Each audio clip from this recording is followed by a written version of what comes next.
Perfect. All right. Hey, everybody. Nice small crowd. I think I'll start by just asking what different people do. So how many event organizers do we have? Okay. And event tech providers? Very good. What do you do? Recruit? Okay. Tech recruiter? Is that the tech recruiter crowd? Marketing, perfect. All right, that makes sense. Marketing, attention, right? It's all related. All right, so hey everybody. Maybe few words about me. I'm Daniel. That's where you can find my LinkedIn on the QR code. Drop the questions as you heard. I'm a little bit of an outsider for the events industry, so we'll kind of go through this together. My background is I have been a tech lead at YouTube for 7 years, building personalization systems for YouTube and working with the attention of the users there. And now we are working with the event industry to help you guys personalize events, make them more engaging, and grab that attention. So that's my background, and together we'll explore kind of how attention is shifting and what does it take to capture it, and how do you convert that to hopefully a successful event. All right. So what are the changes that are happening to attention lately, right? I think there are kind of three themes that I think are worth understanding about this. So first of all, because of the privacy crackdown going on, right, it's more difficult to run ads that actually work, more difficult to target ads, which makes the attention harder to buy, right? It's more difficult to actually spend and think that it's going to work and it's going to convert into signups. Here I have an example of Shein, which some of you might know about, which by now, that's a brand that's a couple of years old. And right now, its total value of the company is more than H&M and Zara combined. They have been growing 100% every year for the last 8 years. They actually also have revenues higher than the whole H&M. And the way they work is basically purely through TikTok. Okay, so they have a daily organic interaction with their customers on TikTok. It's one of the biggest brand accounts on there. They do the shopping hauls, and their shopping hauls have tens of millions of views. So the whole company is built on organic reach, not on ads, right? So it's getting harder to buy and just kind of spend money and get attendees. It's the same across different industries. Then the second problem is that it's much more difficult to hold attention nowadays. There is much more distraction. I really appreciate that none of you basically are scrolling your phone right now, but this is very difficult, right? You can only do this in a small group. If you do a virtual event especially, very hard to hold attention. And lastly, if you lose attention, it's super hard to regain. And I think this is relevant for the events industry because of the kind of episodic nature of it, right? If you run an event every year or once per quarter or whatever it is, it's much more difficult to go back to that list of attendees and kind of make them notice you and come back again. Here I have an example of Lauren, which is a TikTok native singer. I think she has 50 million followers on there and doing super well, obviously. And in the meantime, Beyonce, an example of kind of the old guard, she just released this summer a new album, and it completely flopped, like 0 songs in the sort of top charts from that album.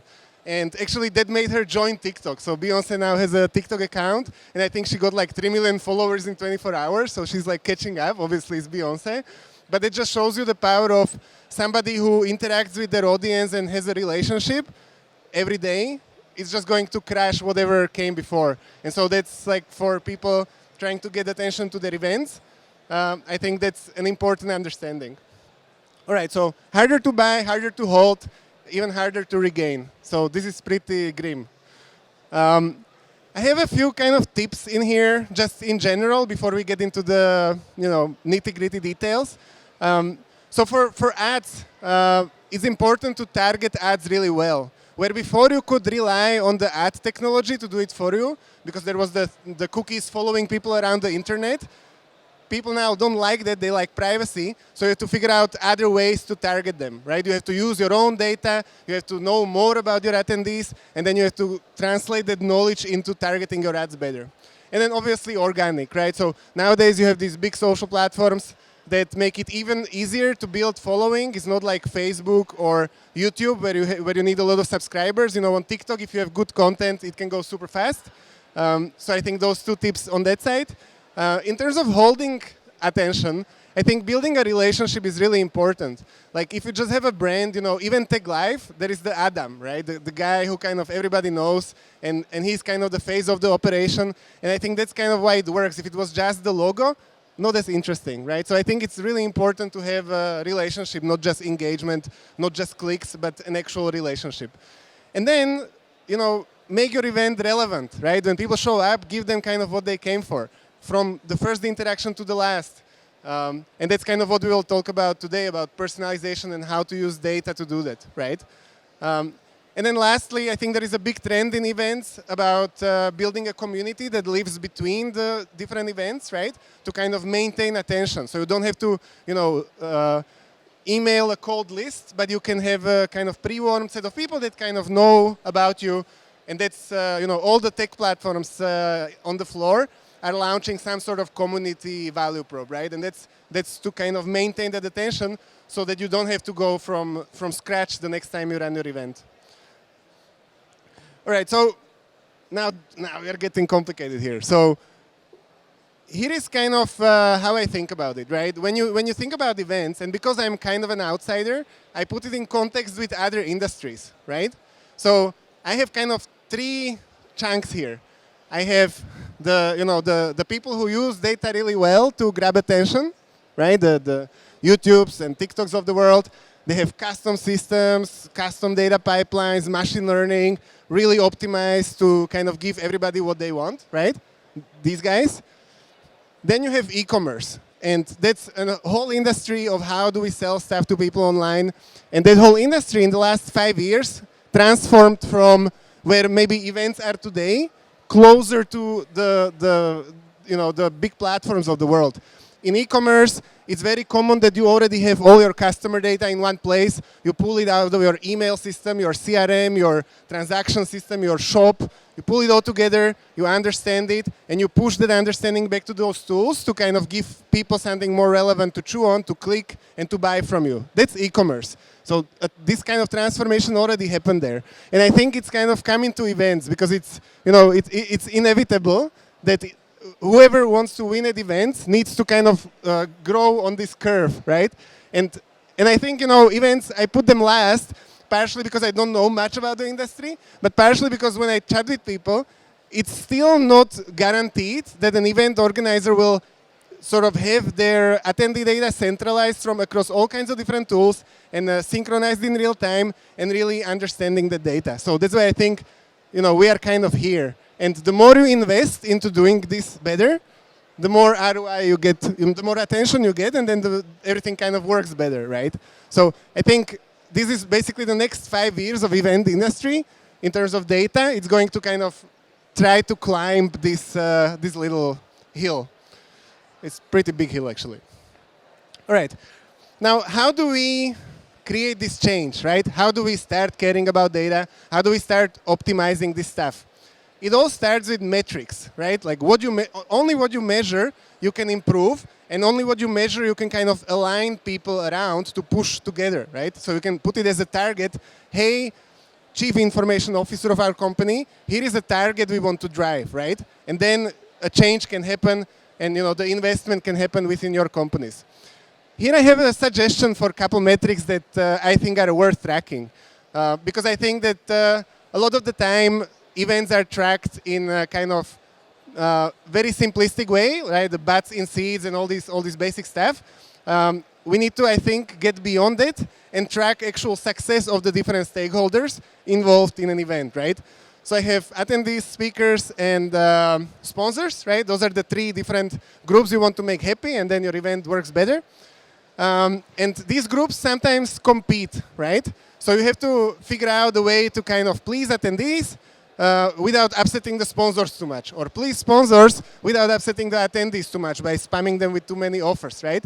And so you do that by tracking the happiness of all three of them, and then watching how it shifts, right? Like, did we do too many promotions? Okay, now sponsors got more lead, but maybe the NPS of attendees, right? The survey that you sent after the event, maybe that went down and they felt a bit too spammed.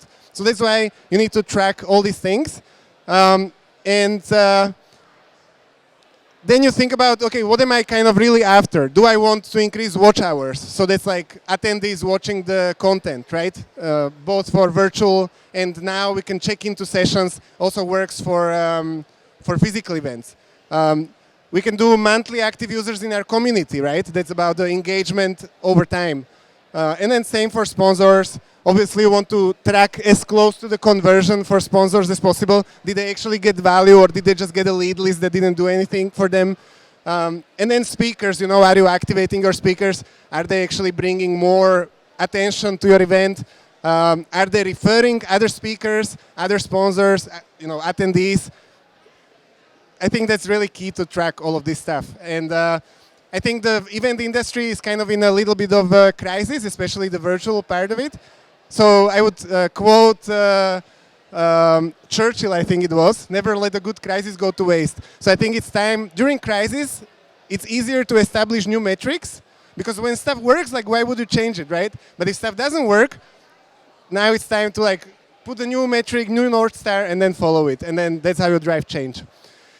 All right, so now I think this is a buzzword that I have seen around the internet a lot, and I think it's worth kind of unpacking a little bit. Anybody who builds software or builds, something for their users talks about user experience nowadays. It's like super duper key, right? So I think attendee experience is a natural extension of that. And obviously, it's really important to think about the whole end-to-end experience, not just, some subset of these points.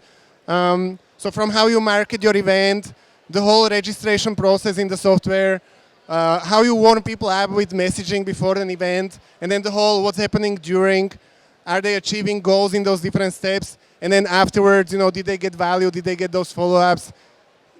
All these points need to be tracked with those metrics we discussed, right? So you have finger on what's exactly happening in all these different tools that you might be using to achieve these different steps, right? It's probably not one platform that does, that runs your ads all the way to, sharing content after the event, right? It's probably different tools that you use, so it's really key to get the data from those tools in one place. That's what we were talking about here, right?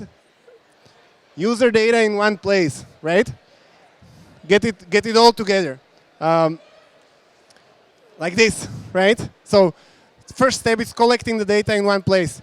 Understanding how the user goes through the journey, what sort of activities they do in each different, from the ads to networking, right? Which segment that we were targeting to get to the event is the most engaged in networking, right? That might be a question you are asking because you want to optimize the event. But first, before you do any of that, you need to get the data. So that's, I think, the step number one. Step number two is, okay, now you have a bunch of data. It's not useful by itself, right? You need to understand it. You need to connect it together around each specific person, each specific email, or whatever you use to identify each individual user. And then you need to kind of derive understanding by segmenting the data, labeling it, understanding from which different segments of the industry these people are coming, what did they want to achieve in the event. So it's kind of going from a raw database of events and clicks into something like a little CV. Imagine you have a CV for every attendee that shows you exactly what they are after and what they are about. And this is, an important step. If you don't do this, the data is kind of useless. And then the last step, and here is where I think the event industry is the most lagging. I think a lot of the tools that are used for those different steps actually don't take in a data input from you, right? If you want, let's say you want to have your event platform provide a different experience for different segments of your attendees because you figured something out here, right? You figured out that different types of people need different things from your event. And now you want to tell your event platform to send those attendees to different sessions, right? This link is missing, I think. that's where you have to push on all those tech providers here to kind of start being open to take additional data in to provide a better experience. Until that happens, and I have been chatting with a lot of event organizers who kind of are doing the data collection. They have the data, and then they go around the floor and ask, hey, can we get what our attendees searched for in the event, right? So we understand what they want out of it. And the platform couldn't even export it, right? Or they came in and said, all right, can we give you some input for who should be networking with who during our event? No, the platform couldn't take the data in and actually build it into the experience. So I think this is where the whole industry needs to still climb that curve and make progress in how the platforms work together. All right, so I have sort of a quick summary here. I think when we talk about attention, I would split your thoughts into two buckets, right? There is like third-party attention sources. Here is where you use different platforms to get the reach, get your event out there, get the attention from another platform, and then channel it to your event, right? And that could be through speakers, through attendees doing referrals, through your own content on those different platforms. The catch there is that they are a good servant, right? If you use those platforms well, they can give you a lot of reach, a lot of attention, a lot of sign-ups, let's say. But they are a bad master because you are at any moment kind of at their whim, right? You don't know if they won't make some sort of change that will now make it harder for you to reach those same people, right? This is what Facebook did famously with their groups. A lot of people build business on Facebook groups, right? Create a group, add a bunch of people, have a conversation going, and then use it to market your e-commerce, market your event, whatever. And then suddenly Facebook decided to start charging money for group admins to reach their own members. So you couldn't even post to your own members anymore without paying, right? So that's what I mean by bad master. Those platforms give you something, they can help you grow really fast. But if you just use them, you have a problem because you have a risk that they'll screw you over, basically. Which brings us to first-party attention, right?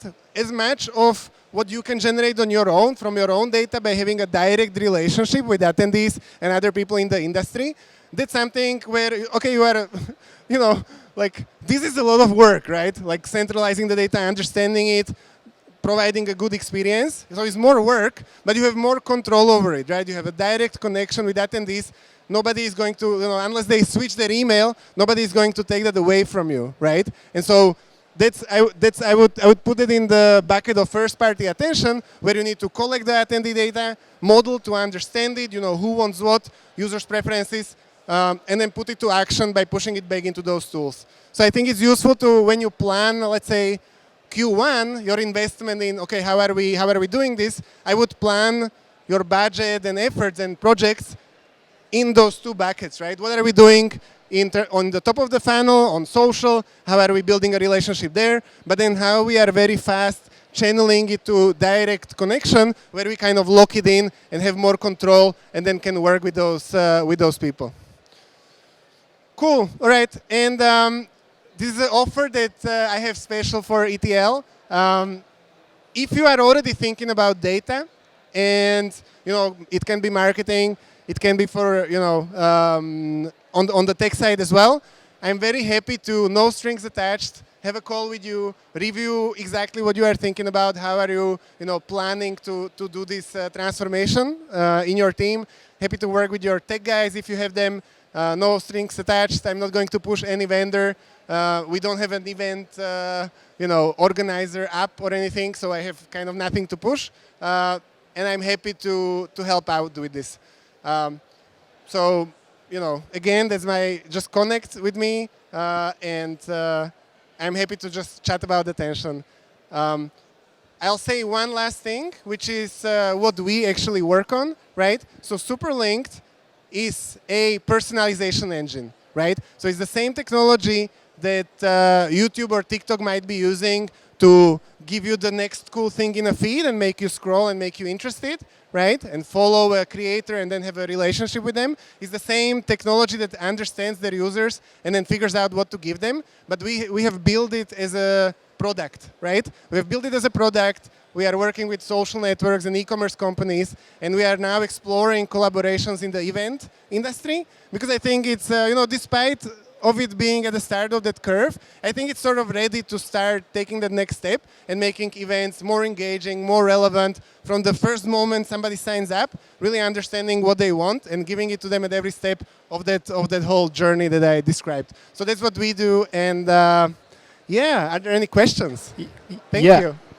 Cool. I think we have a couple of questions, and we'll come around the room to see if there's any others. The first one, when you were kind of describing your curve and you had events kind of at the bottom of the curve, fair. Are there any events out there that you think are doing it well or ahead of that curve? Anyone that you've come across that's a good example for us to look at?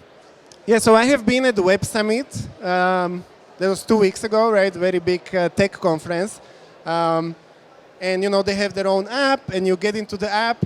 And why do we come to tech events? To network with people, right? So you go into the list of people that are showing up, right? And it's random ordered list, right? So even Web Summit, which is a very big event with very big budget, is, I don't think, doing a very good job at me opening the app and it exactly telling me, Daniel, based on your LinkedIn and based on what you clicked on previously, here are the 3 sessions you should see. Here are the 5 attendees you should network with. This should be like right center front in the app. It's not, even for Web Summit. So that's why, I know that I'll kind of upset some people by putting events at the start of this line. But if even Web Summit doesn't do it well, and it's like a bunch of techies, right? I think there is still a long way to go. And there's like 10,000 people at Web Summit. There's 70,000 people. 70,000. So they take wow, over amazing. Lisbon, right? And it's just randomly bouncing into each other. That's the whole experience. Which, it's cool, and you can run across people, and, it can be interesting. But if you think about it, from those 70,000 people, there will be like 20 that I absolutely should meet, right? Like they're a perfect match for whatever I'm trying to achieve. There will be those 20 people. What's the chance I'll bump into them in a corridor? It's absolutely impossible, right? Maybe one of them if I'm lucky. So, yeah. And there's only 69,000 at Event Tech Live. So, yeah, is there any other questions in the room at all? Yeah, Andres. Thank you. Daniel, thanks. Really great presentation. I'm with Events I'll Force. go closer to the speaker. Okay. I'm with Events Force. We event tech company, and we very much kind of along the same thinking that events are on the way to the best practices from the e-commerce world and all the rest of it. You made some very interesting points in terms of data collection and where the data should sit centrally. Not every event planner, event marketer uses the unified platform to collect all of that data. Where in your mind should this sit? Is there like a platform that you would recommend as a kind of best practice, as a go-to? Is it a CRM? Is it something else that should collect all of this first-party data? Yeah, so I think CRM that has at least some integrations to where you want to pull the data from and maybe where you want to send it, that's the best start, right? It's the least technical. I would say start with a CRM. But then if we look at what happened in e-commerce, right? They also kind of started with a CRM, a way to see the customers and so on, right? But now it evolved into having a standalone product called the Customer Data Platform, right? Which is just, its sole purpose is to be this database, right? Is to be the one place that connects to everything, send the data there, kind of match people across those different steps, do that modeling, and then send it back to the different tools. So I think, in 3 years, let's say, I think there will be a attendee data platform, ADP. You heard it here first, right? This is totally happening. I think for now a CRM, or if your event platform kind of is at the center point of these different activities, and maybe people use a different tool for email and maybe something for referrals, but it's kind of still mainly centered around the event platform, then maybe for now the event platform can play that role. But as we get more and more tools on that arc that just specialize in that and therefore are the best, I think there will need to emerge its own tool that just collects the data and kind of works with it. Lovely stuff. Thank you very much. So you very kindly shared how people can get in contact with you digitally. You are here today, though. You have a stand here. Whereabouts is that? Where can people come and find you?